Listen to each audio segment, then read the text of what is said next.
Hi, everybody. Welcome to another edition of the ACHA Power Play.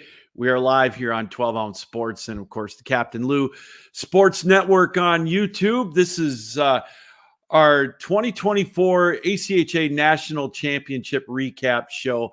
And excited to bring you this. We've got some great interviews lined up. We've got four brand new champions in the ACHA, and we've got just one repeat champion. And without any further ado, let's bring in that repeat champion and their head coach. That is Sioux College's Brianne Shunock.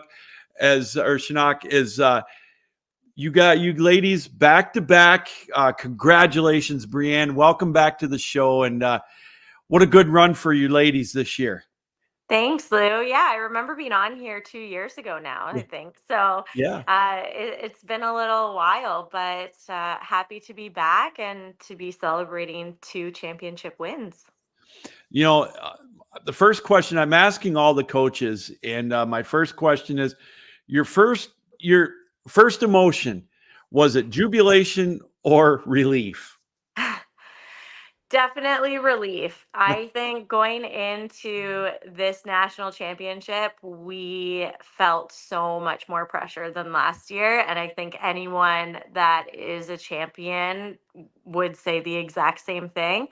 Talking to the coaches, even during the quarterfinal game, we were not overly confident in how the tournament was going to go. So very relieved once the clock hit, I think 56 seconds. That's when I knew that we were going to win. Yeah. Well, we'll talk about the tournament run in a second. I remember when you were on the show, what I really liked was your honesty, your brutal honesty, and you weren't shy about it. Your goal was to get to the mountaintop, nothing less. And Yeah. you accomplished that in Boston. Now, I guess my next question is, you won it in Boston, and then, of course, you had the summer, and then you came into the fall.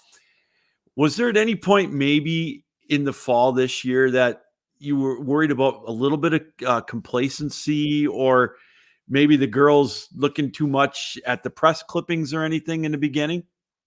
That's a really good question. I think that how the season works out, that you can celebrate the national championship Mhm. from March 17th all the way on until the end of August. I think if anything, the players were ready to move forward Mhm. and do it all again. There was a pretty surreal moment until January of this year because our team hadn't lost Yeah. until that time. So we went through a year and a half of winning. I think that loss that happened in January to Assiniboine gave us all, we took a deep breath. We could finally relax a little bit and just focus on the national championship. Uh-huh. Because, like you said, until then, the news outlets were constantly talking about, you've won 45 games, you've won 50 games, right? Wow. So that was hard for our team. But I think the really big thing to note is 50% of our team was brand new this year. So Mm. we had half of the team that they knew what it felt like to be a national champion and they wanted to do that again. The other half was really scared not to be a national championship or a national champion. Well, if there was any complacency, like you said, it didn't really show in the first half. You had Hmm. very successful first semester. Then, of course, you run into probably your biggest rival. Let's not kid ourselves. Assiniboine, Hmm. they're very good. They're a powerhouse. Absolutely. Your ladies have reached that mark or that level as well.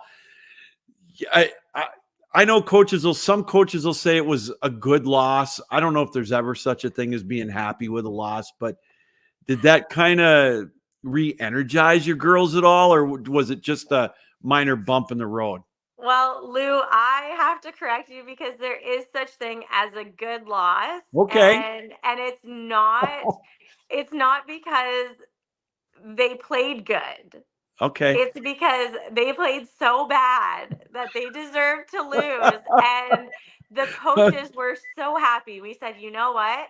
for their first loss in a year and a half. We are so happy it happened like this, because it would have been worse if it was a close game, nail Yeah. biter, could have gone to anyone. So, um, and they heard about it for a while after that game. But those are the games that you want. You want the tough games, and you would prefer your team have a really rough go in the regular Yeah. season rather than at the national championship.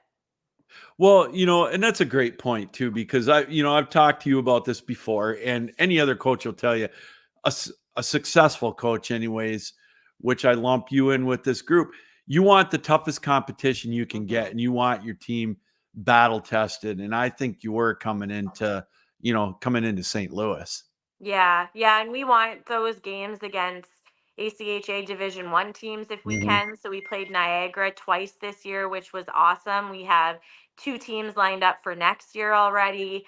Getting the out of conference, like our non-conference games in, are really important because Yeah. we see what the other pools are made up of Mhm. come national time, because we're playing different conferences in pool play, right? So Right. so that's really important. And as a coach and as a player, you learn more from your losses, which is really important. Okay, so let's get to the national tournament. You started out with Mercyhurst right out of the Hmm. chute, and it was like you put the pedal to the metal and you didn't Hmm. let up. And sometimes you see teams that'll get a 2 or 3 or 4 goal lead and they'll take the foot off the gas pedal. And you didn't do anything wrong. It's just I was very impressed with both ends in that game. Just I watched some of the highlights on Flow. Um, the goaltending and of course your offense, it all just Hmm. came together. What a great way to start. Hmm. You know what?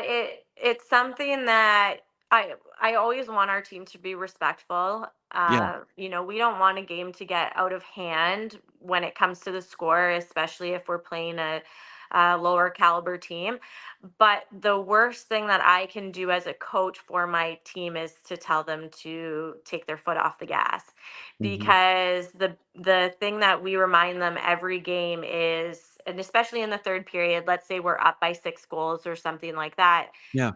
what we do in the third period today will transfer over until tomorrow's first period. So Okay. we can't, I'm not someone that wants us to, make sure we're getting 10 passes in before taking a shot on net, anything like that, because I do find that that builds bad habits. But I do think that a lot of coaches actually, they congratulate us on how well our team continues to play, and the endurance we have. And I think that it's helping other teams kind of raise up to the challenge that we bring. One of the things I noticed, Brianne, about your run and the games that you played in the pool play, and then all the way, obviously, up to the championship game, was I think every game but one, you were able to get a goal in one of the periods in the first like 90 seconds. And we both know we've watched enough hockey. You've played a lot more than I have, I'm sure. That will just take the heart out of somebody. Yeah. They may think they get a little momentum going into the beginning of the period, and boom, it just takes the wind out of their sails. And that to me is impressive, that you're able to just keep that focus right from the get going in every period. Yeah, and it might be what we're saying in the dressing room, whether we're Yeah. nice or we're very angry. But we have very competitive players, which that's exactly what you want. We have a Sure. very competitive coaching staff, and our players in practice celebrate their goals. And I mean, full on do a celebration across the ice, just looking ridiculous. But they are so competitive. They don't care if it's a practice, they are going to give their full effort. And that's what translates into a game. So, I think it's just a testament to how hard they work and how mentally focused they are throughout the entire game. I want to touch on another thing that really stood out to me. I mean, you had such a total team effort throughout the run. I mean, you could pick a bunch of different things that Mhm. your ladies did really well. But what really stood out to me, Brianne, I have a lot of coaches on this show over the years, and a lot of them do have a good goalie tandem. But when it comes to the playoffs or to the pool play, or even they stick with their one goalie. A lot of them are successful at it. You played two goalies. You played Farrah Farstad and Cassidy Dobson, and you alternated them, and you didn't miss a beat. And to me, that is so impressive. My hat's off to your team and your ladies for being able to not miss a beat with the goaltending tandem. And even though they aren't getting a ton of shots on net, that doesn't matter, right? Yeah. And it's actually even harder for a goalie that doesn't see as many shots. If they go 30 minutes without getting one shot, that next shot, it doesn't matter if it's a soft shot or a hard one, it could make or break the rest of the game, right? If that goes in. And the last 2 seasons, I'll say that we have had such strong goaltending. Yeah. And Cassidy is in her second year. Farah is in her first year. So we have three goalies, and we decided to have these two rotate, and they have been majority of the year for us this year. And it's interesting because how it worked out last year and this year at Nationals, because we're able to play teams like Dakota College and Assiniboine, we know the type of teams they are. We know that Dakota has strong shots from the point, and we know that Cassie has more of that men's league type of style, that she's able to really, not skip a beat when she gets those hard shots on her. Whereas Farah is really good moving side to side. And my goalie coach, if he's watching this, he's probably just laughing at me trying to depict both of our goalies. But she's just so fast and able to get side to side so quickly. And we find Assiniboine loved doing backdoor passes. So Yeah. when we looked at our schedule at the beginning of Nationals, we looked at pool play all the way through to who we could possibly see in the finals and decided to swap them back and forth. Obviously, if something came up and we felt like we needed to switch that rotation, we would have. It's competitive hockey. We're not here Right. to give everyone Right. equal ice time by any means, but it was pretty special for us to be able to go 1-1 every single game.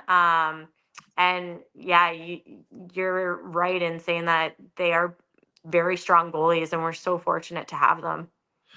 So, we're joined, by the way, by Brianne Shunock of the head coach of the now two-time defending champion Sioux College Cougars, women's Division II of the ACHA. Brianne, let's get to the championship game. You had a dominant performance against Dakota College, and through pool play. If I'm wrong, correct me, please. Now, it looked like maybe in the first 8 to 10 minutes of the game, I don't know, both teams were just, I don't want to say nervous, but I saw a little nerves out there. Am I wrong in that? No, absolutely. And I think that the coaches felt that too, right? Yeah. And that's something that we always have to understand, that whatever our vibe is, it's going to translate into the players. But I think that both teams, we know each other. We play Right. each other multiple times a year. We know what we're each capable of. No one wanted to make a mistake first. Yeah. And both teams played very passive, in my opinion. I know we did. Our defense, we said, get that puck over the line and dump it in. Where typically our D are skating up with the puck and with the play, we didn't want to risk anything. And I think it wasn't until the third goal our players really kind of took a deep breath, because they said, okay, that's our insurance goal. The third goal. Once we get a 3-goal lead, now we're feeling a little bit more confident. Well, okay. And then the action started to pick up both ways, but I thought your ladies kind of took control towards the last 4 or 5 minutes of the opening period. Obviously, it didn't show on the scoreboard, but you were able to draw a power play and you came again right out of the chute with that power play goal for Emma, and boom. And I noticed this a lot too with all 5 divisions when I was down there, Brianne, is the mental edge that an opening goal gave the teams. And you could just see it.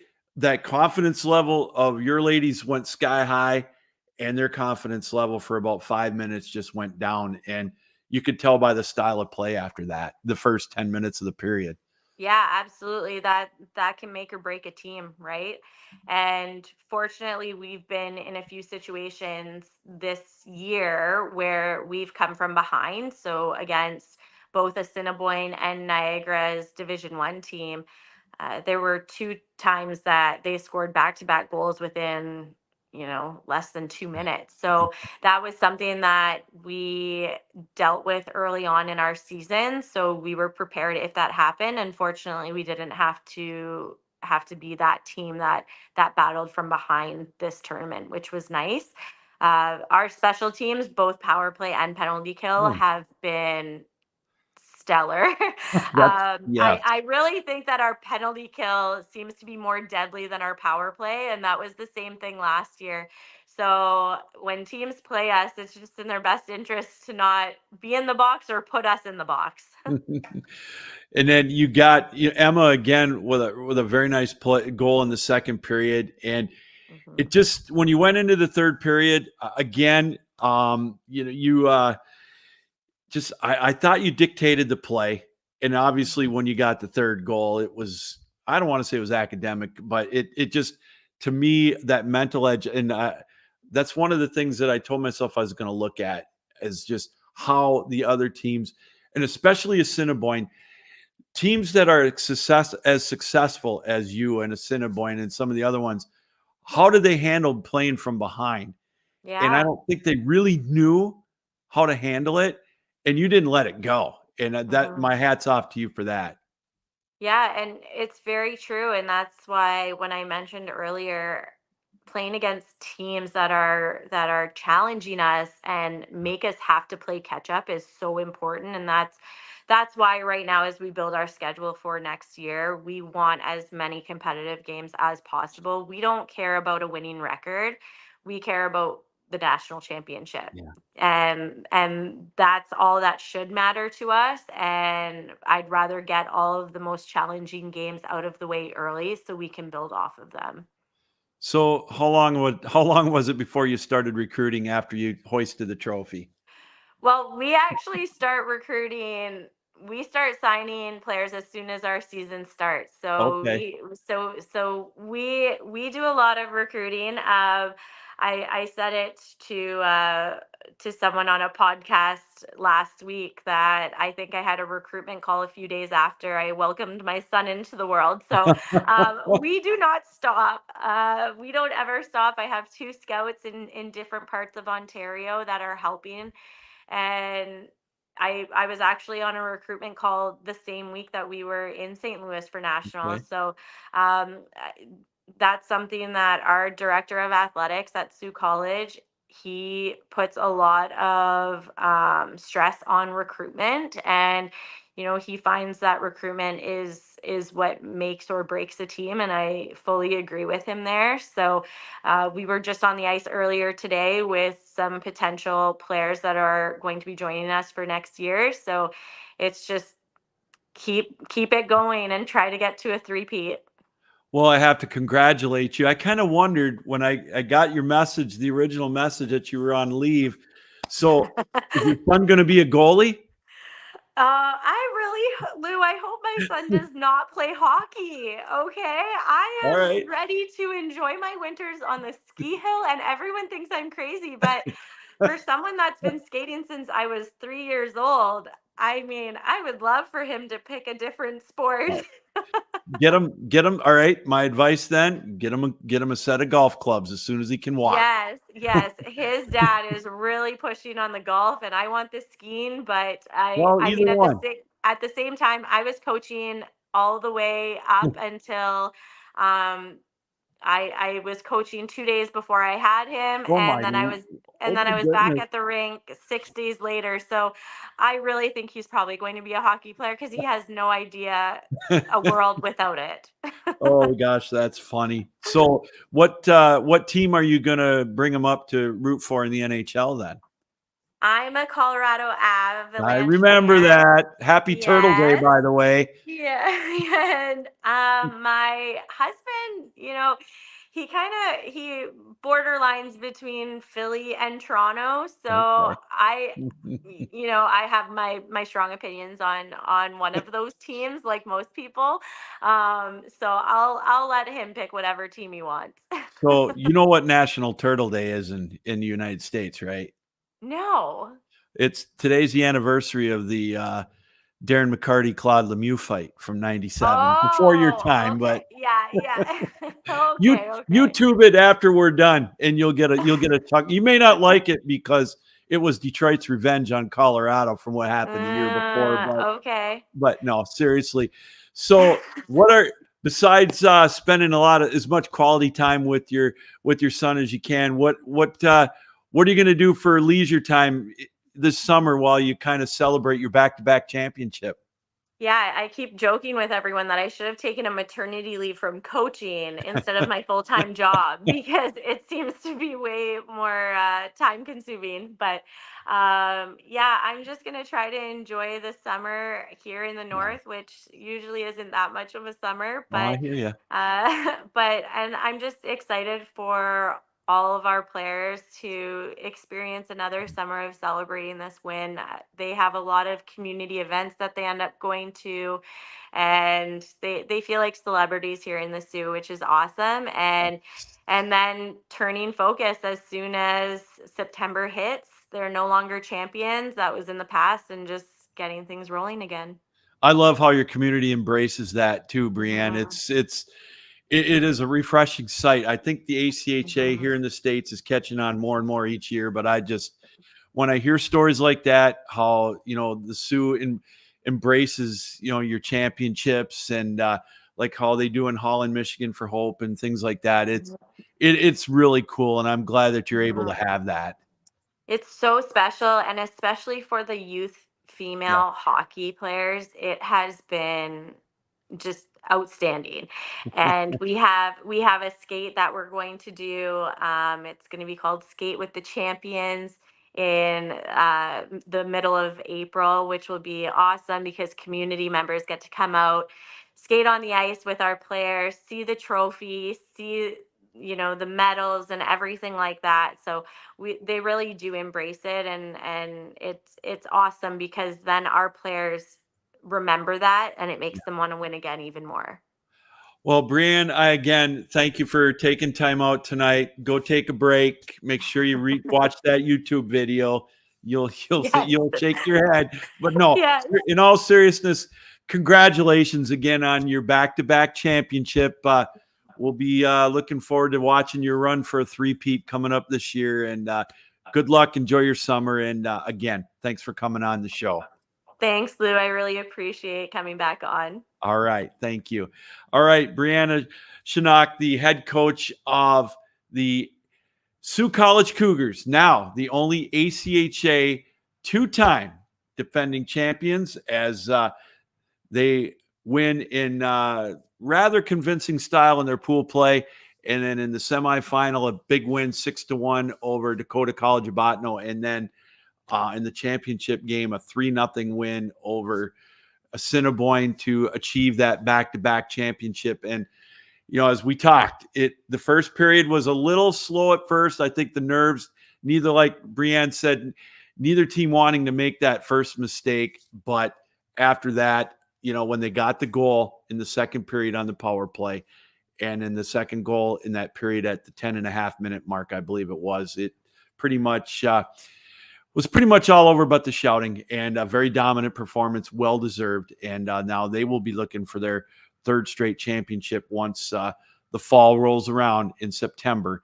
And we'll be tracking that, of course, on our 9th season of the ACHA Power Play when that starts back up in the fall. All right, we are going to take a break. And when we come back, we'll talk a little bit more about the championships still to come at the bottom of the hour, by the way.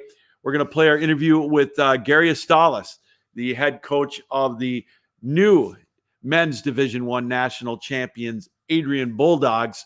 And then, of course, we at the top of the hour, we are going to have our interview that we conducted yesterday with Andrew Weiss of the new men's Division II champion, Indiana Hoosiers. So a lot left to go on the show. Don't go anywhere. You're watching the ACHA Power Play. It's live, and it's here on 12 Ounce Sports and, of course, the Captain Lou Sports Network on YouTube. Do you need tickets? We have you covered. We have soccer from anywhere in the world. Any venue from any sports. That means we have college and professional football. We have baseball at every level. We have every Power 5 matchup. Remember, costumes and paints are optional. You want to see Broadway? We have them too. We have every concert from every artist. We have you covered at tickets.12ouncesports.com. Tickets for less.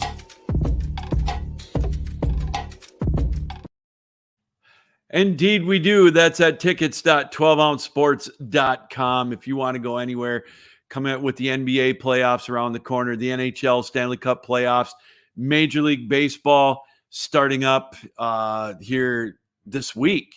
Make sure you check out tickets.12ouncesports.com. We are your ticket broker. We are a ticket broker. And, one of our sponsors here of the ACHA Power Play, along with javicoffee.com. Real quick, want to tell you about them. If you're an instant coffee drinker like I am, or a coffee drinker in general, and you like your instant coffee, this is clean. It's easy to use. It just takes a teaspoon or two.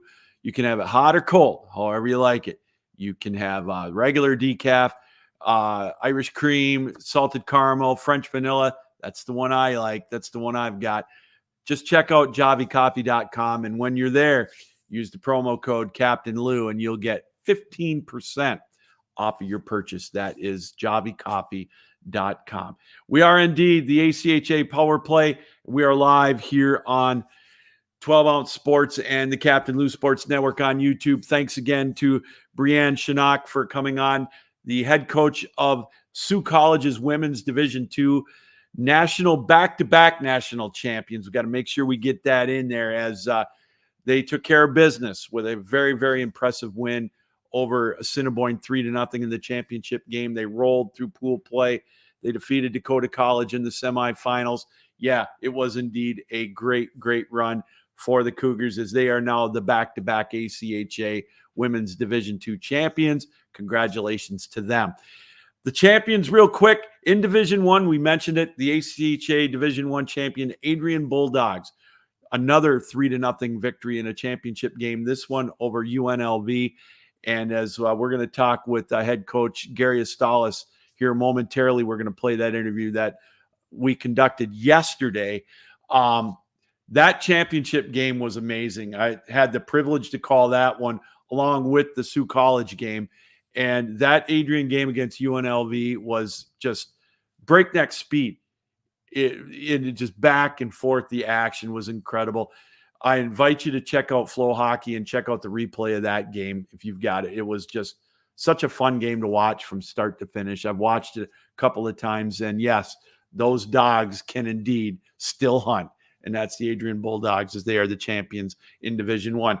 D2, as we'll talk to their head coach at the top of the hour, that, of course, is Andrew Weiss from Indiana. Their first ever championship, an overtime thriller against Miami, 5-4. The TSCHL reigned supreme in Division II. 3 out of the 4 in the semis were there. And then, of course, D3, another brand new champion. Lawrence Tech out of the state of Michigan, just outside of Detroit and Southfield.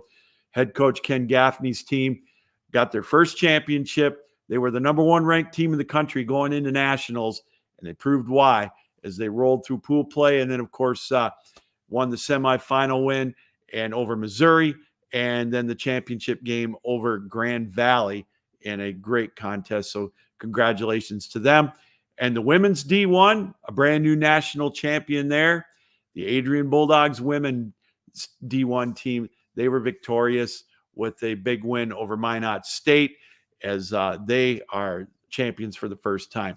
hopefully next week we can get both Carter Clark and Ken Gaffney on to talk about their championship runs as well. Next Tuesday, check us out on the ACHA Power Play, 7 o'clock. That, by the way, will be our final ACHA Power Play of this academic year, if you will, through until September. And then it'll be our 9th season coming up of doing the Power Play. And it will be here again on 12 Ounce Sports. All right, without any further ado, let's get to our interview that we conducted yesterday with the head coach of the Adrian Bulldogs, Gary Astalos, their 3rd national championship in 6 years. And I got a feeling this one was just as sweet, if not one of the better ones. Let's take a listen to our interview with Gary. Well, welcome back, everybody, to the ACHA Power Play here on 12 Ounce Sports and, of course, the Captain Lou Sports Network on YouTube. And as promised, let's bring in our guest, the head coach of the victorious Adrian College Bulldogs, the men's Division I champions, Gary Astalos. Gary, thanks as always for coming back on the show. How's everything going? Hey, thanks for having me, Lou. Things have been great. Happy to be home, and it's been a fun couple weeks here for sure. Oh, I bet it has. And we'll get into the tournament itself in a moment. I just want to touch on first the regular season, 34-5.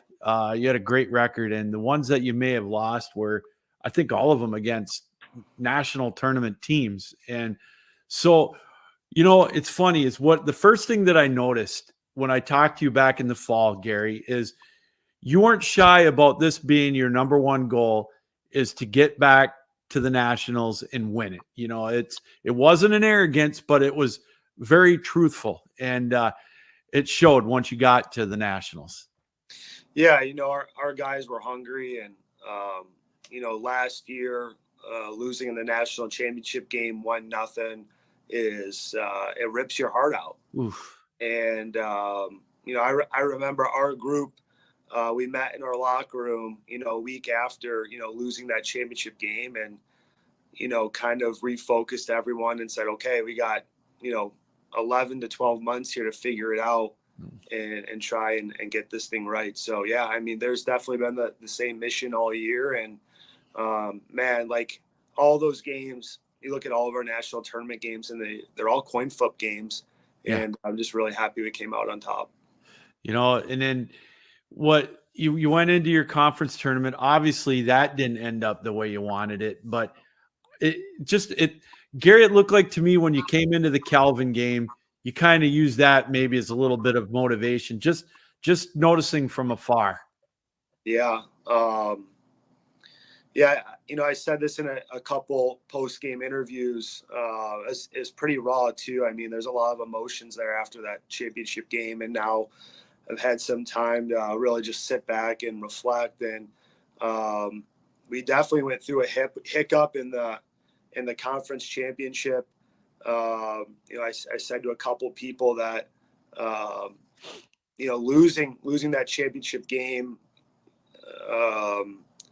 really kind of sparked some thoughts from us as a coaching staff. And, for us, we talk about telling our kids to surround themselves with good people. You're a reflection of your 5, closest friends, or family members, or people you connect with in the world. And I think that's very similar in coaching. You gotta have a good support system of fellow coaches. And, I know I'm super blessed here with our NCAA coaches, our head coach, Adam Krug, and assistant coach, Matt Thompson. And, I reached out to Justin Fisher, a former coach, former captain here, who's coaching in the USPHL. And I reached out to Max Gavin, who's at Dartmouth now, is a former captain and former assistant coach. And I reached out to Adam Phillips, and who's at Miami of Ohio. So, we just kind of reached out and said, hey, like, we're going through some stuff. And we just kind of rallied the troops. And I'm super grateful. We kind of figured it out here before the run. So I got to ask you, answer this in a second. If you're a superstitious guy, and the reason I ask that is I watched you guys, and I watch everybody in that national tournament. That's the beauty of being able to go for 11 days, kind of pick up mannerisms and how teams just kind of act. But I noticed you sat 2 seats away from your coaches, and you just had that. I don't know. You did the same thing before every game. I saw you on the first day. You said hi to me, and I was going to text you after your first game, and I forgot. Then I thought I better not, because you keep winning. I don't want to bother you. And then I said hi to you after the Ohio game, and I thought, oh my God, if they lose that championship game, Gary will never speak to me for the rest of his coaching career. Are you a superstitious guy? I don't think I'm superstitious, but I think I am a man of routine. I could say that I like routine, and definitely have a little bit of OCD in me, and I like things very neat and tidy. So no, I think the one thing that I'm grateful for is, all the people I truly call friends in the ACHA, and I'm never going to get upset about a hi or a text. That's for sure, Lou. So feel free to come down and chat me up anytime. I'm grateful for all the great people in the ACHA like yourself. So you're never bothering me. Well, I just, I'm kind of like you. I'm a creature of habit. I try to get to the games an hour to an hour and 15 minutes. That's my window before each game. But it's funny. And I thought about that. Oh my goodness. I sat there the night before your UNLV game thinking, oh my gosh, I just did that. But anyways, let's get to the national tournament. You opened up with Calvin, and to go back briefly, you came out with a purpose in that game, Gary. You jumped out to a lead. And I also noticed that a little bit in the Liberty game, but we'll talk about that in a second. What I noticed about those 2 games is that you got them to play your brand of hockey. You dictated it. And I think that's every coach's dream, is to be able to dictate the pace of the game. Yeah. And we talked about that, after that loss in the conference championship game. We got to get back to our roots. We got to get back to playing fast and winning puck battles in tough areas, and creating opportunities to score and sound defense. And I think if you look back, we played Indiana Tech in between playoffs and the tournament. We played really, really well in that exhibition game, so well that we lost Nash Hatcher, one of maybe our best penalty killer.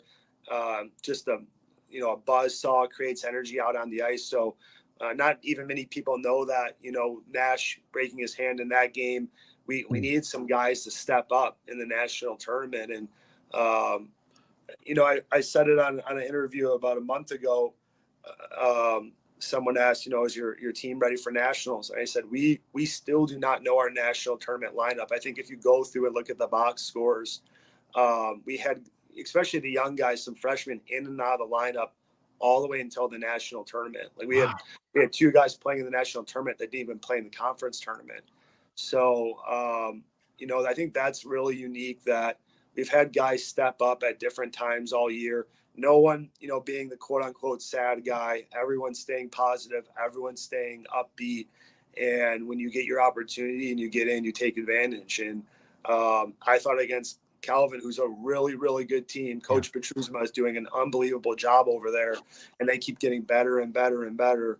For us to come out and dictate pace, and I thought we definitely started off on the right foot. That's for sure. And then your second game, against Liberty, again, you jumped out to a 2-0 lead. Then you gave up the goal on the power play, but like all good teams do, Gary, I didn't broadcast that, but I got to watch the whole game. You guys didn't get phased. It was like, okay, another day in the office. You went right back. You guys got the extra man on the power play, and you scored and made it a 2-goal advantage. And those are the little things that really impress me about your run, is it just, you didn't get rattled at all, giving up that goal. They took some of the momentum away, but you got it right back. Yeah, credit to our guys. We talk a lot about being active on the bench and creating our own energy. And, the Centene is so big, you can still have a few hundred people there. it might not seem that loud because of how massive that arena is. Yeah. And but yeah, you could hear it on our bench. I remember, us giving up that goal on the kill, and the chatter on the bench was pretty loud. Like I heard "we're good" probably 20 times. I was like, "We're good, we're good, we're good." And yeah, we talk about that, that constant positivity, and yeah, credit to our guys for sure. Then the next day you play, you go up against Ohio. We both know how good of a team Leo's got there. And, it was 1-1. I thought you guys outplayed them pretty good in the first period. The second period, a little more even. They may have had a little bit of an edge. What was the talk in the locker room with a 1-1 tie going into the third period?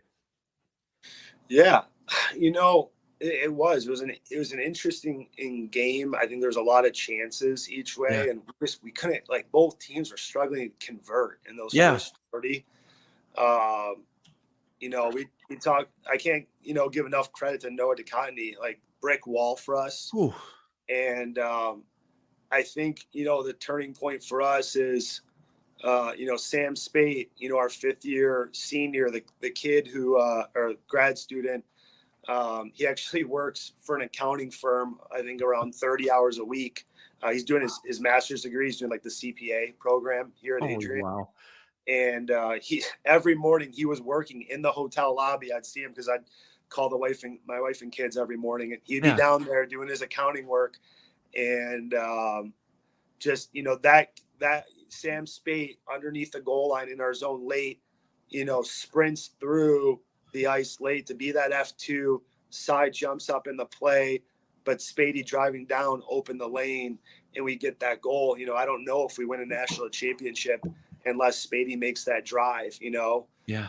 And it was a great pass, great goal as well. But yeah, just truly fortunate we got one there late. So can I ask you, how was the nerve level going into Tuesday? I think it was good. I remember, it's crazy because this is like our 8th, not because of COVID, 7th national tournament. Yeah. And there's still always the nerves there. But I remember, last year the guys were pretty amped up. We did 2 film sessions before that championship game, not this past year, the year before. And I just remember the guys being a little bit too amped up, the guys being too ready. Okay. So on this year, we cut it down to 1 film session. We did it late. We did it right before pregame meal. And I made sure we told a joke at the beginning and then we told a joke at the end, because it was really important, I think, for our guys to just take a deep breath and just remember it's a hockey game. So I think, this year to last year, I think it was pretty light, to be honest. Well, I have to tell you, we're joined, by the way, by head coach Gary Astalos of the Adrian College Bulldogs, the national champions, men's Division I. Gary, I got to tell you, that championship game had to have been one of the most high-paced games that I've ever broadcasted. For a 0-0 tie after 1 period, 1-0 after 2 periods. Oh my goodness, it was. I did the double overtime game with Iowa and Indiana last year, and I thought that couldn't be topped. But boy, the pace of your championship game for me was incredible. I can't imagine what it was like for you guys on the bench after 2 periods, getting outshot, but going back and forth. The pace was incredible. Yeah, it was fast. I remember turning to Dougie probably halfway through the first, and I was like, this is fast. And it reminded me of playing Lindenwood the year they're transitioning NCAA D1. Oh yeah. And we lost in the semis to them, and it reminded me of that pace. Like it was super fast, that's for sure. Now, I'd be remiss without having to talk to you about that save with 3 minutes to go. I never seen anything like it. You talk about frenetic, and Noah made a save that, I'll never forget. Obviously, he gave me a thrill to call that, but oh my goodness, what a play. And you talk about being a rock. He's a rock, and boy, was he that time. Oh my good. I get chills still thinking about it. I can't imagine how you feel. Yeah, he's the best, man. He really is. And we have an incredible group of leaders on this team. I mean, truthfully, all of our guys. Yeah. And but he's there, and he bailed us out in the first period. I mean, that's the absolute truth. Yeah. I think in 8 years now at Adrian, I don't think I've ever been upset. I don't know if upset's the right word, but really discouraged with how we played. And but I know that's the first time going into a room and kind of giving it a little bit with our guys of how poor I thought we played in that first period, with urgency and tenacity, and at the same time give UNLV a lot of credit because they came out guns a-blazing, right? Sure. So for Deco to really bail us out in those first 20, he was unbelievable. And then fortunately settled in the second, and then that wave came really late, like right before they pulled their goalie. There was that last wave around like the 4-minute mark, and Deco probably saw, I don't know, what do you think, 8 to 10 shots there down the stretch? He did, and some big ones to keep the goose egg. So he was unbelievable. Oh, for sure. And you could, I don't know, okay, so you win the championship, the horn goes off, everybody's jumping up and down. What is your first feeling, Gary? Is it jubilation or relief? Yeah.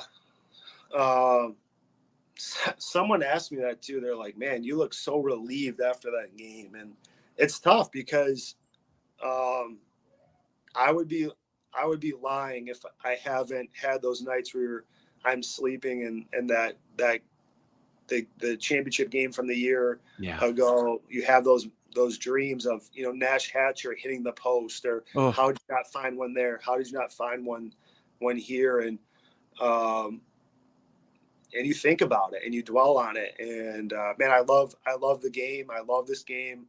I love this college, and I love these kids. And it's just, man, like all that hard work, finally, you have a weight off your shoulders for sure. Well, I got to tell you, and I hope you don't mind, and I can even send it. One of my favorite moments after the game was watching you stand at center ice and watch the kids celebrate with the trophy, dancing around, doing their thing. I took a picture of it and I'll send it to you. It just, to me, that just showed the ultimate look of satisfaction as a coach. Yeah. Me. Yeah, and I was moved by that. I was impressed. Yeah. I got some good advice as in 2024. I'm trying to not use my phone as much, especially when I'm at home. Yeah. But I got some good advice a few years ago in special moments to take your mental, photos in your head, your mental snapshots, and you'll never forget those.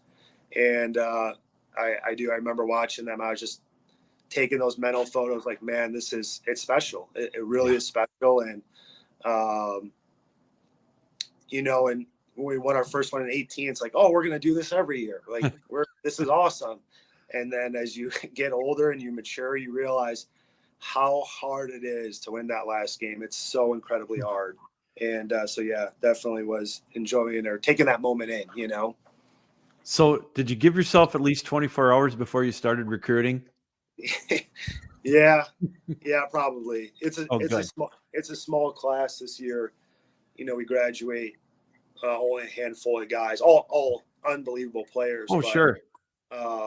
It's a smaller class, and we're still shoring up here the last two guys, but yeah, we got home Wednesday. I didn't even come in the office Thursday, Friday. Our associate AD, her name is Meg Sharp. She's actually started working at the college as an athletic trainer, and she was our team's AT. So I have a really special, relationship with her. Her first text to me was, congratulations. So happy for you guys. Now, please at least take the next few days off and spend some time with the girl. So she kind of gave it to me right away. So I took some days for sure. Well, it doesn't get old, does it? Never.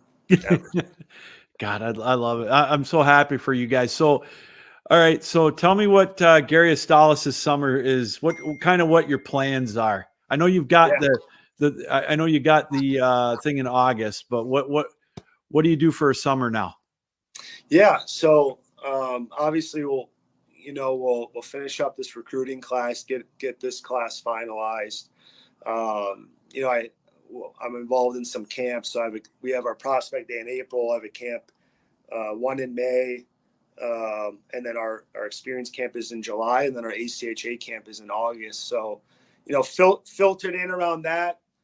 My oldest is almost gonna be 4 now. So she's got, we got swim, going on right now. She's in soccer right now. And then, our ice, is in for most of the summer. She'll come here and skate too. And then eventually start to learn the play here. So, it's basically a lot of family time, and, got a couple of trips planned, and, looking forward to some makeup time here, especially with, last spring and last summer, I was gone a lot. Yeah. So, I'm really excited just to get some family time and some catch up time for sure.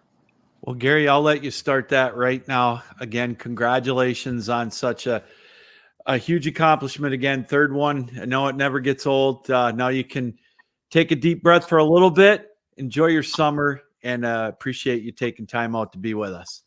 Yeah, I appreciate it, Lou. And I really do appreciate all your support of the ACHA. You do an unbelievable job, and really grateful for your support. Thank you.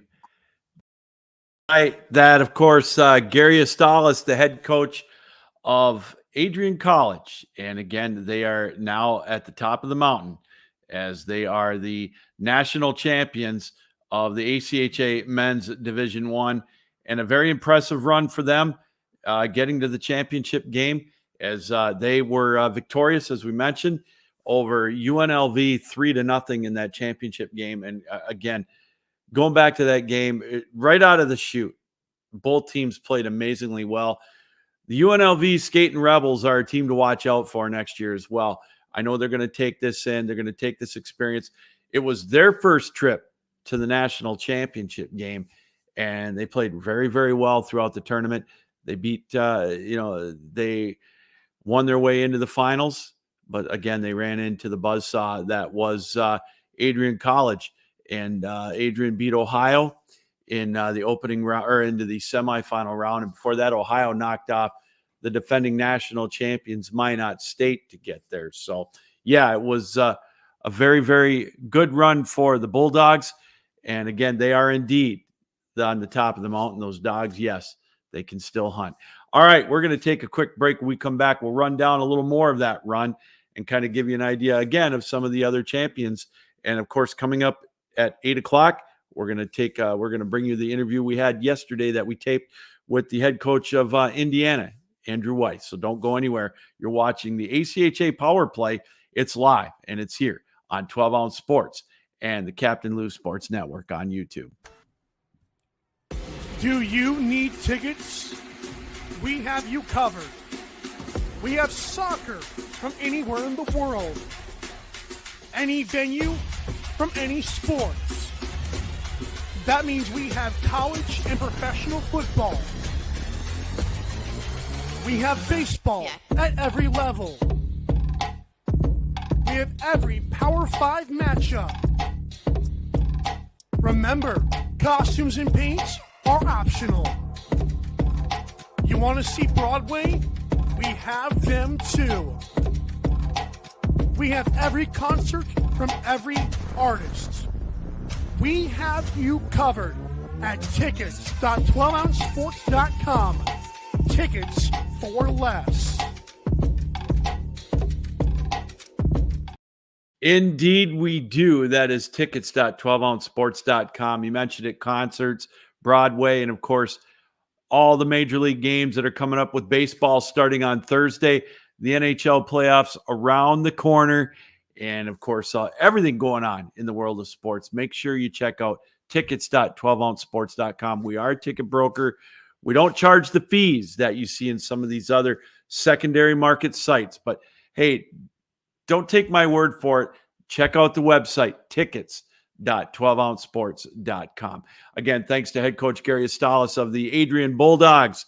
They're the new men's Division I national champions, as they won 3-0 over Nevada, Las Vegas. And again, taking a look at how those teams got there. Adrian with their first win, we mentioned it. They beat Calvin 4-1.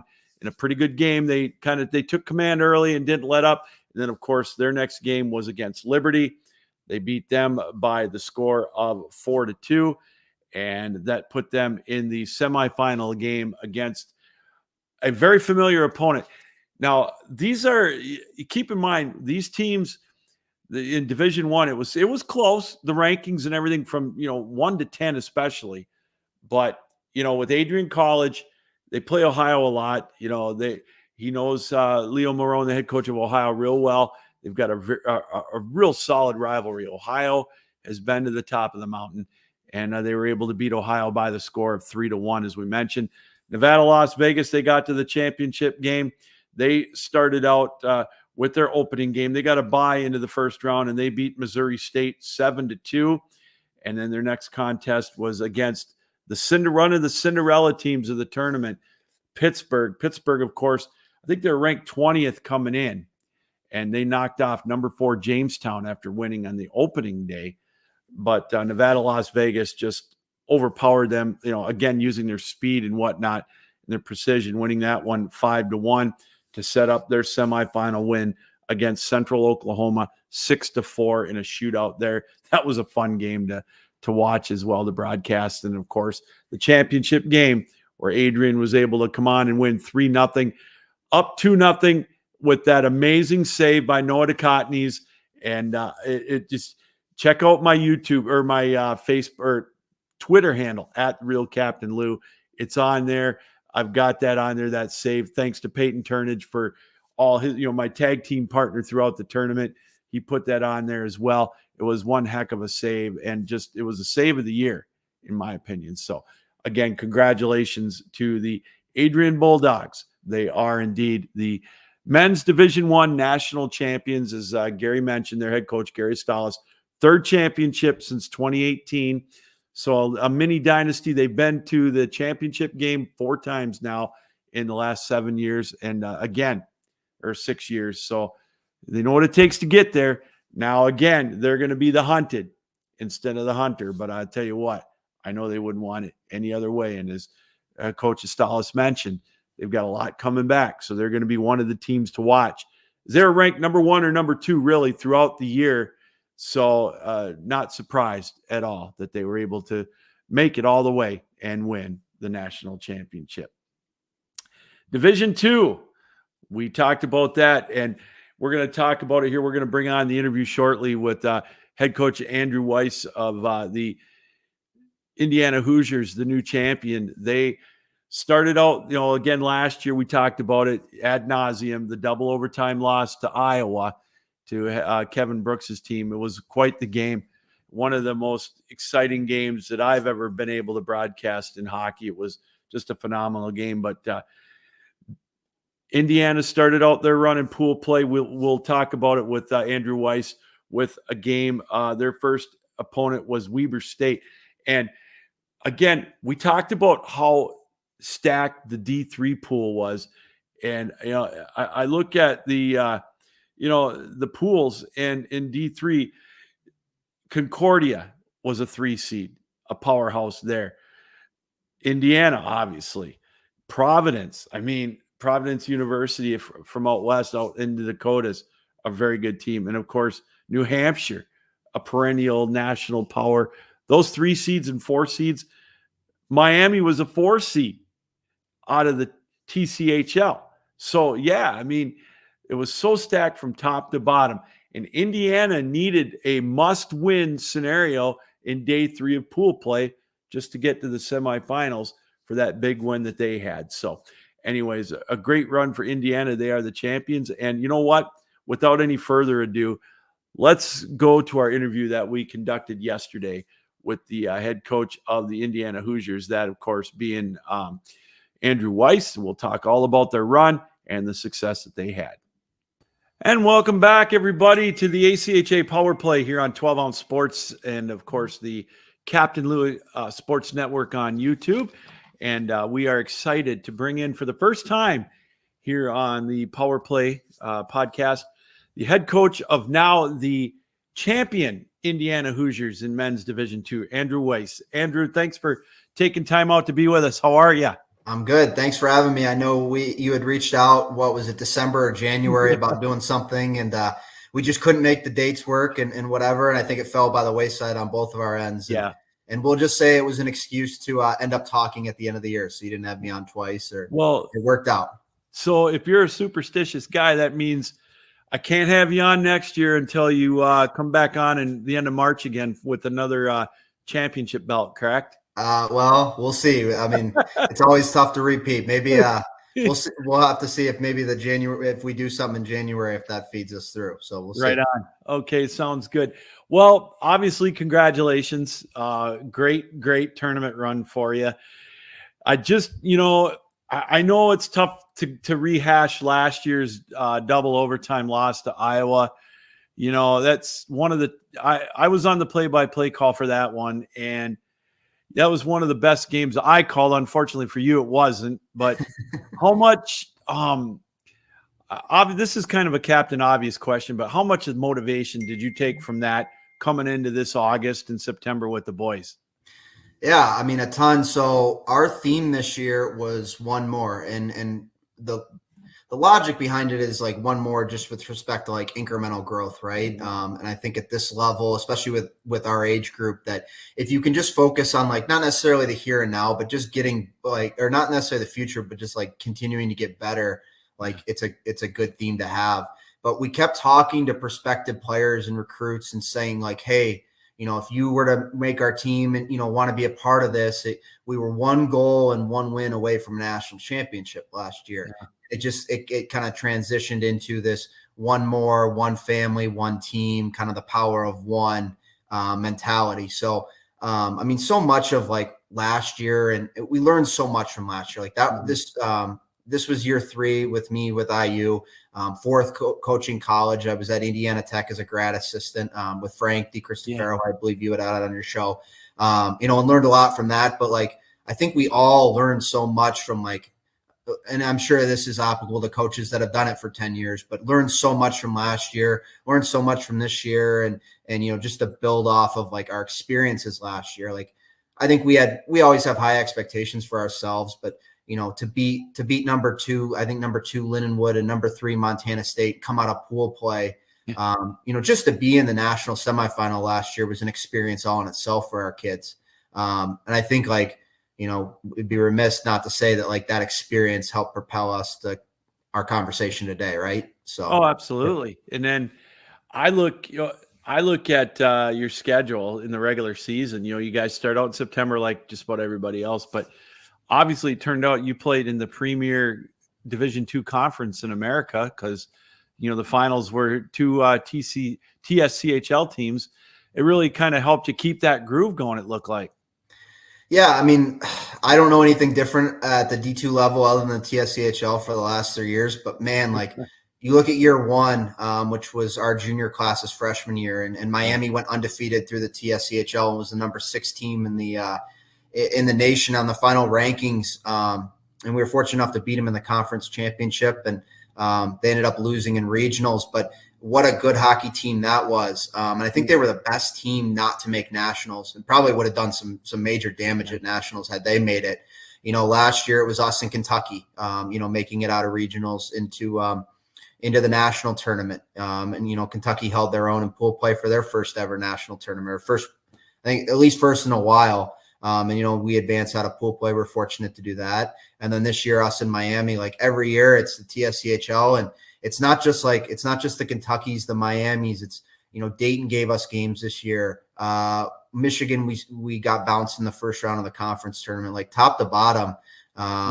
Bowling Green, we split with at the beginning of the year. I'm leaving some major teams out. Ohio was really tough this year. We joke about it being the SEC of ACHA D2, but it's a very good conference, and it prepares, I think, a lot of teams for postseason, success. Then, that carried. I know that obviously I know you'd be lying to me if you told me you weren't looking at the rankings. You guys were right there 2 and 3 for most of the year in your region. Then you had to go to regionals, and boy, oh boy, it's win or go home. I talk to a lot of people, they don't understand the finality of it, but boy, you sure played well in that regional tournament.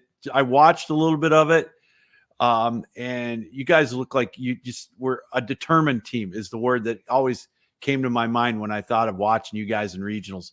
Very determined. Yeah, I mean the UPenn game to open up, so like that bye is always a blessing and a curse, right? I heard Gary Gardner talk about it at the ACHA tournament. Like those teams that get on auto bid, that first game is always tough, right? And I think like the first game, if you get a bye in regionals, is tough because you're automatically playing a team that's 1-0 and they're feeling good about themselves, right? So, UPenn got off to a good start to say the least against us, and then our veterans and leaders kind of took over and said, we're gonna take this upon ourselves to make sure that this is done right. And, made no mistake about that first game. And then the NC State game, like we played them earlier in the year in Louisville in a showcase, and knew Tim does a really good job with NC State and knew that we were going to get a good game from them. And, our group I think it was more just an energy and compete-esque style that kind of propelled us through. But yeah, regionals is always tough in the Southeast. There's so many good teams. And the Southeast and Central, in my opinion, are always the toughest. And it was this year, at least statistically. Regionals is a nerve-wracking process, but I think it makes you better coming out of it. It's funny is the only coach I've interviewed, I don't know how many coaches on here over the years, and there's only one coach that said he would rather go to regionals than get the auto bid, and that was the old coach at Florida Gulf Coast, Bob Brinksworth. He's like, well, we want the competition. I'm thinking, oh, man, I think I'd rather know that I'm going to nationals, even though, it'd be nice to play a couple of games. But I don't know any coach that other coach that thinks that way. But, Andrew, so I saw the pool pairings, and I got to tell you, I've been covering these for a lot of years, going to nationals, and the 3 seeds in every pool were those were gauntlets. You guys were, I think, very, what's the right word?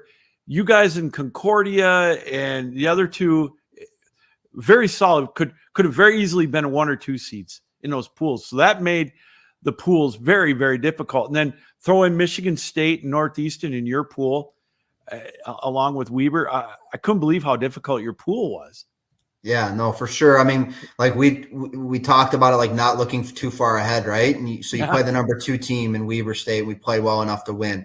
Great. Yeah. Now we got to turn around and play Northeastern, the number 1 team in the pool. And then, oh, by the way, if you were to, be fortunate, and we weren't fortunate to win that game, then you got to play Michigan State, who I think heading into the game, it lost like maybe 4 games all year. Yeah. In the Central region. Again, a testament to how tough the Central region was this year. It was a gauntlet. I mean, and we talked about that. We've just literally got to take it one game at a time. And I think last year with how tough that pool was too, with Montana State, Lindenwood, and New Hampshire was quality too. I think that kind of helped us set up for success too.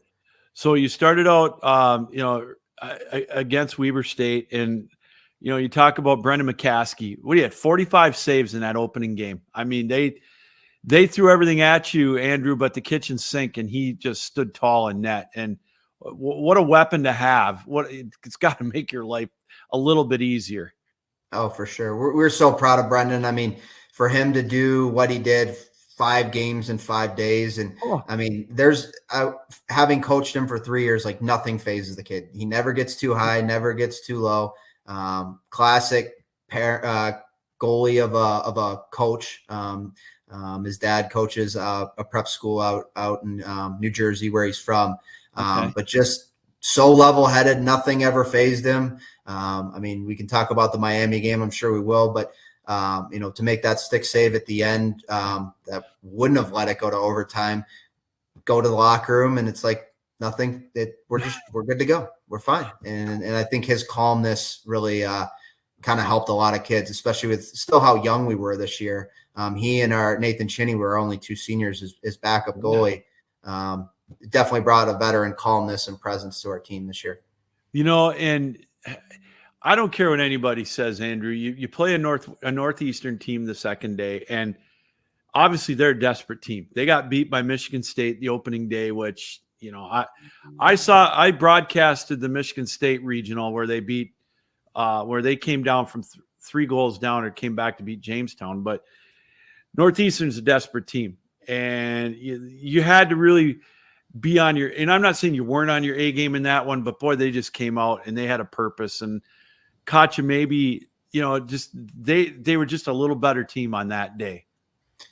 Yeah, for sure. I mean, like one of the things we've realized with this team, we responded the best this year when something bad happened. And I think that's maybe common at this age. I don't know. All I know is IU hockey and Indiana Tech, in year one.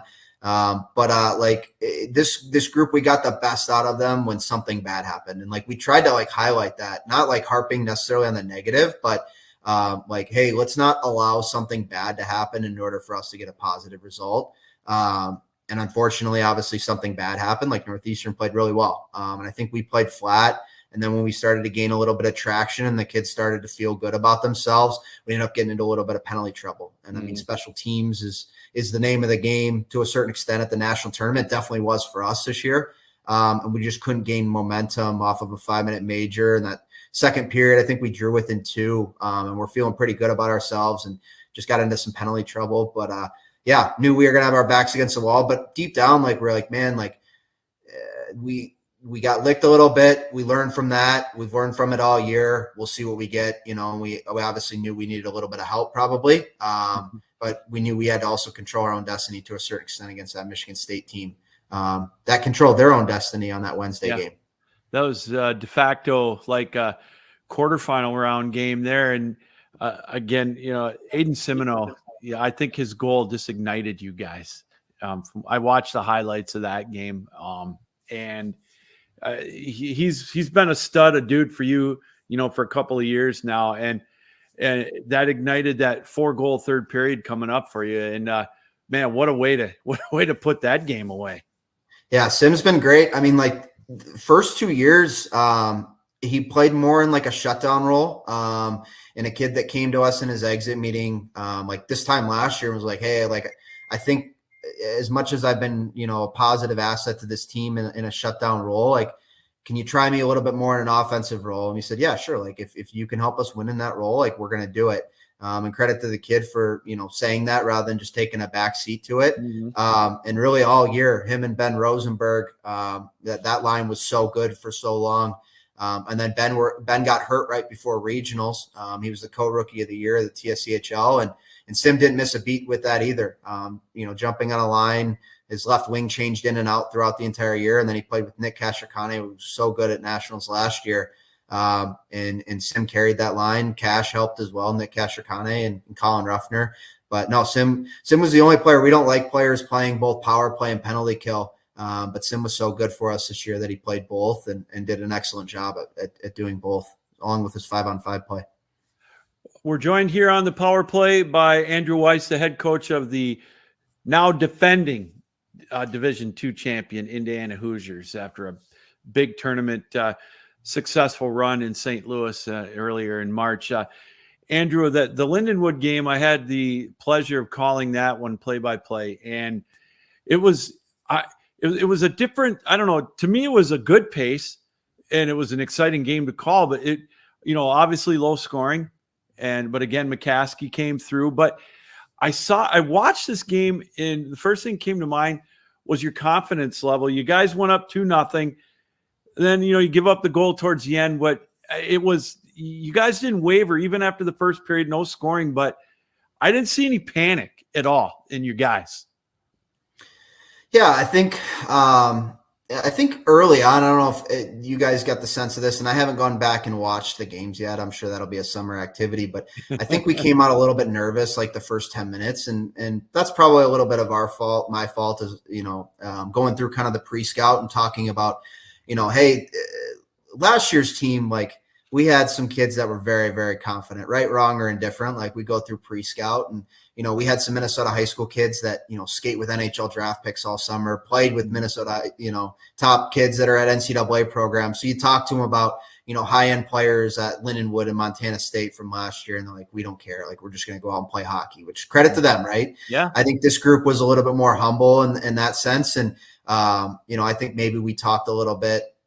They've got really good players, don't get me wrong, and they were, rewarded in Central Region teams and even all tournament teams with Robinson and Hatch doing so well. But I think maybe we hyped them up a little bit. And I think our guys got a little bit nervous. But once they realized kind of 10 minutes in, and, we talk about our leadership group with Ethan DiLorenzo and Will Jerami and some of our others, Drew Michelli. And I think they kind of settled the group in and said, hey, we beat this team last year with kind of the same compete that we're going to bring today. And we're just going to do it for a full 60 minutes and we'll be all right. And like, to your point, we settled in and, I think it was a little bit back and forth for the most part, even though it was, not a high scoring game, but guys found ways to win all year. And I think that was no different on that Thursday game in the semifinal. So be honest with me, Andrew, were you nervous going into the game against Miami? A little bit. I mean, Miami's such a good team, and their top six were so good all year. And I don't think they got the credit that they deserved.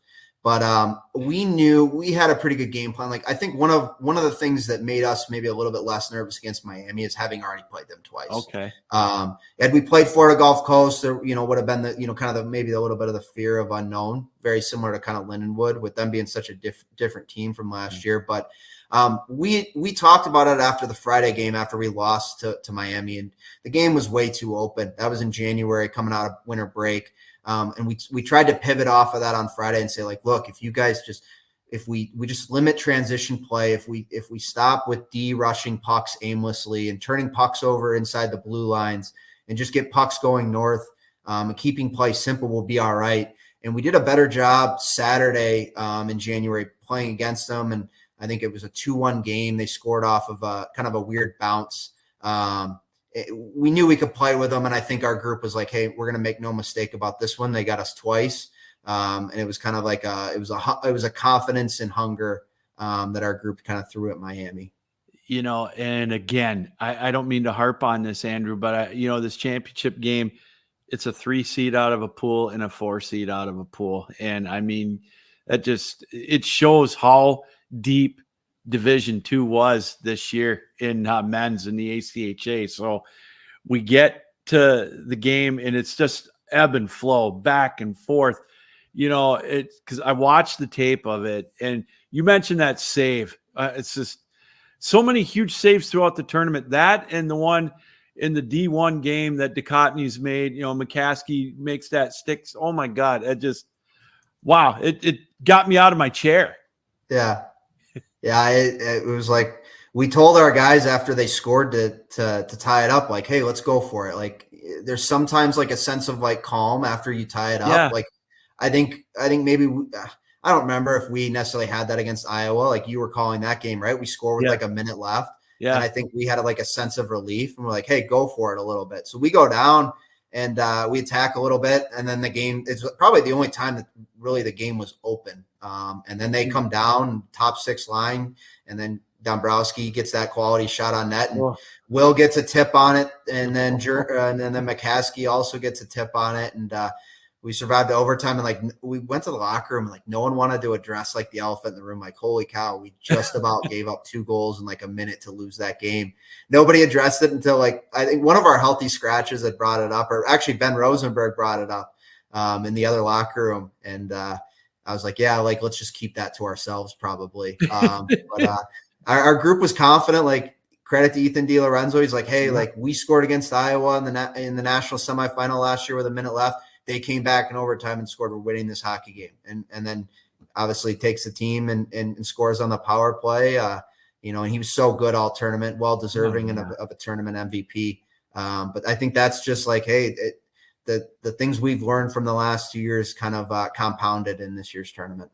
So I asked all the coaches this. What was your immediate feeling? Was it jubilation or was it relief?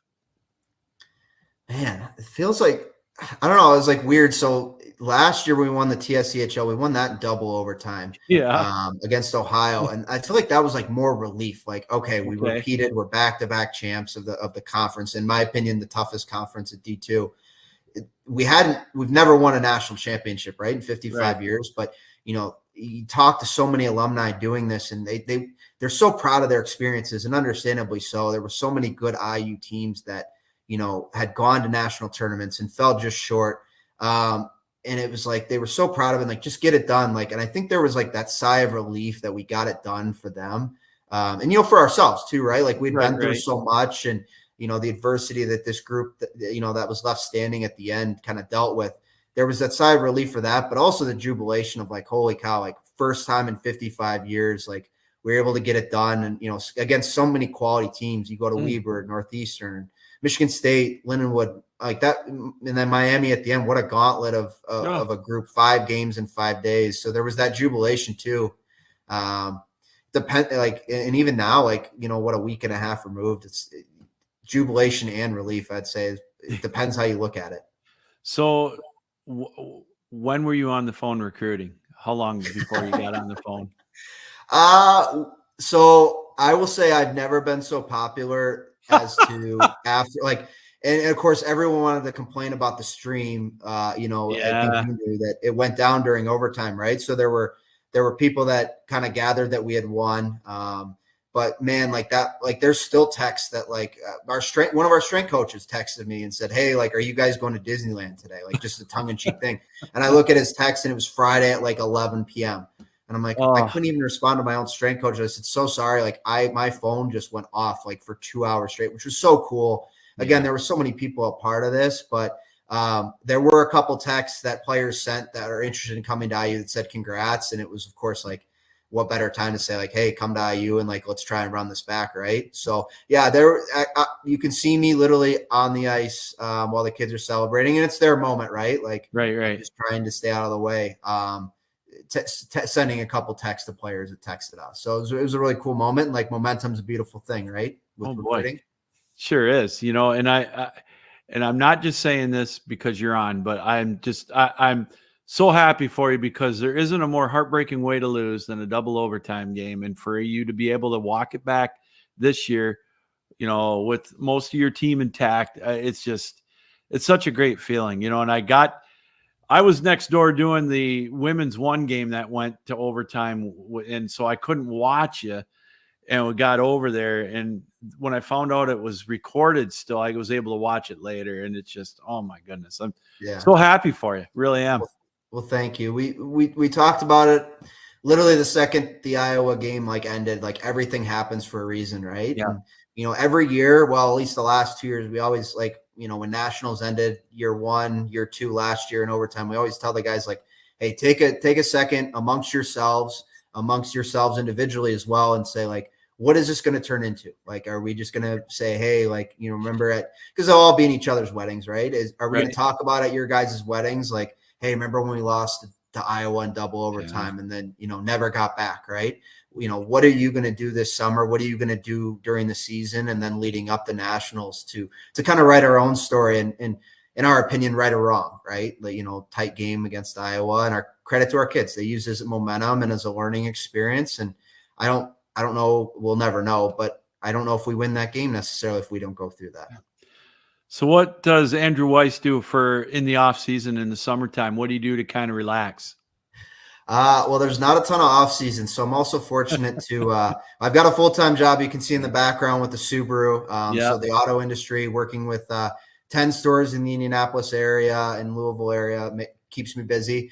And then I'm also fortunate to work, in my opinion, with with the best junior staff in the country, in the Dubuque Fighting Saints. So I was in your neck of the woods doing NTDP camp this past weekend, and we're starting to build out kind of our draft list and do some pre-draft interviews. Working on that a little bit today, all while balancing Subaru work. So there's not a ton of off season, but like, man, like I look back at COVID and how bored we all were. You probably were the same way. Like, anytime like it's kind of overwhelming, it's like, man, I'll take this any day of the week over what we were doing, 4 years ago, probably right around this time, right? Because the national tournament was canceled. No, I think it was more than 4 years ago, but no, it was 4 years ago. Yeah, 4 years ago last week. So, no, we'll run a couple youth camps probably this summer. We love working with the youth, and hopefully maybe some future Hoosiers, and then obviously like we've got our main camp for Dubuque, and then there's like probably like a month off in a little bit in July and August, and then we get going again in August, and the merry-go-round never ends. And I'm sure all the coaches you have on would say the same thing. Oh yeah, we love it, right? I was going to say it's a labor of love for sure. Who's your favorite NHL team? Well, I've gone through the sadness and sickness of being a Minnesota sports fan, as boy. you as a Lions fan can probably boy. relate to a little bit.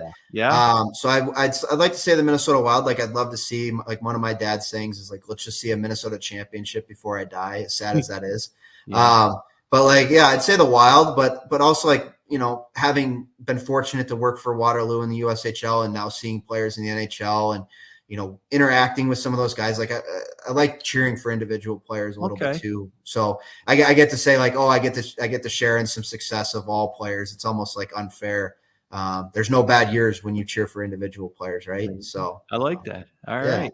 that's good. Well, Andrew, this has been an absolute treat. I appreciate we're able to finally get together and talk a little hockey, especially on a joyous occasion like this with you guys running the gauntlet, winning the championship. Enjoy it. And congratulations. And again, thanks for taking time out to be with us. No, thanks for having me, and thanks for all the work you did. We heard your call against Iowa, both the Semino goal to tie it up and send it to overtime, and then the unfortunate goal that ended our season. So we heard it quite a bit in kind of our highlight reel, and you do a great job covering both the tournament and then like what you do with the podcast. It's great to hear some of the guests you've had on and their stories. So thanks for what you do. You bet. All right. Okay. Of course, that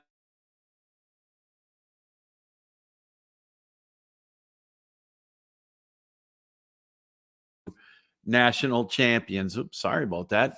What happened there? All right. Wow. This show has flown by. We're going to wrap things up a little bit here in about 3 or 4 minutes. But again, a reminder that we're going to have one more show next week. We're going to wrap up the ACHA Power Play season number 8. We hope to get Carter Clark on and Ken Gaffney, the head coach of Adrian's women's Division 1 team and Lawrence Tech's men's Division 3 team. Both of them brand new national champions as well. Both teams winning their first national championship as well. So great conversation today. We hope you enjoyed it. Brianne, Shunock, the head coach of Sioux College. They are the now defending back-to-back national champions on women's D2. A very impressive run throughout the season. Really, at one point they had won like 45 or 50 straight, losing a game to Assiniboine earlier in the year, and then able to avenge that in the championship game after one heck of a run through the nationals, through pool play, and right through to the championship game. Very, very impressive with that 3-0 win over Assiniboine to get back to the top of the mountain. So Sioux College, again, the back-to-back national champions. And thank you to head coach Gary Astalos from Adrian, the men's Division 1 national champions. An impressive run for them as well, obviously, getting through the national championship run. In Division 1, it's now 24 teams. And so it's single elimination. It's win or go home. And they are able to do that with a breakneck pace of a game, 3-0 over UNLV in the championship game. And again, as I mentioned, thank you to Andrew Weiss, the head coach of Indiana, with their first national championship in 55 years, culminating with an overtime thriller, a 5-4 win over Miami in a TSCHL matchup. And so Indiana, of course, the national champions. And the other 2 championships, again, Carter Clark's team, the women Bulldogs, with a win over Minot State. 4-1, I believe, was the final score of that one. And, of course, Lawrence Tech with their win in men's Division 3. Head coach Ken Gaffney's Lawrence Tech Blue Devils, their first ever national championship with the win over Grand Valley in the finals. All right, that's going to do it here tonight. Thank you again for everybody that took the time to watch us here on the podcast, on the network, on the show. And again, we are live on 12 Ounce Sports and Captain Lou Sports Network on YouTube. Again, as we will show you here on the bottom of the screen, follow us on all of our platforms.